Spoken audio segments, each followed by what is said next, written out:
মুসা আলাইহিসসালাম ছিলেন বনি ইসরায়েলের কাছে প্রেরিত এক মহান নবী ও রাসূল। সে সময় মিশরের শাসক ফেরাউন অত্যাচার ও জুলুমের মাধ্যমে বনি ইসরায়েলকে দাসত্বে আবদ্ধ করে রেখেছিল।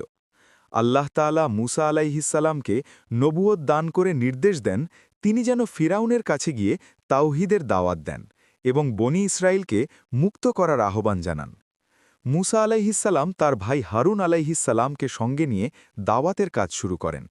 তিনি মানুষকে এক আল্লাহর ইবাদত করতে, অন্যায় ও শির্ক থেকে দূরে থাকতে এবং ধৈর্য ধরতে বলেন। ফিরাউন তার দাওয়াত প্রত্যাখ্যান করে এবং নিজেকে প্রভু দাবি করে অহংকার প্রকাশ করে। আল্লাহ মুসা আলাইহিসসালামকে বহু মুজিজা দান করেন, যেমন লাঠি সাপ হয়ে যাওয়া এবং হাত উজ্জ্বল হয়ে ওঠা। তবুও ফিরাউন ও তার অনুসারীরা ঈমান আনে না। অবশেষে আল্লাহ নির্দেশে মুসা আলাইহিসসালাম বনি ইসরায়েলকে নিয়ে মিশর ত্যাগ করেন। লোহিত সাগর দ্বিখণ্ডিত হওয়ার মাধ্যমে তারা নিরাপদে পার হয়ে যায়, আর ফিরাউন ও তার বাহিনী ডুবে ধ্বংস হয়। এই ঘটনা তাওহীদ, ধৈর্য ও আল্লাহর উপর ভরসার এক মহান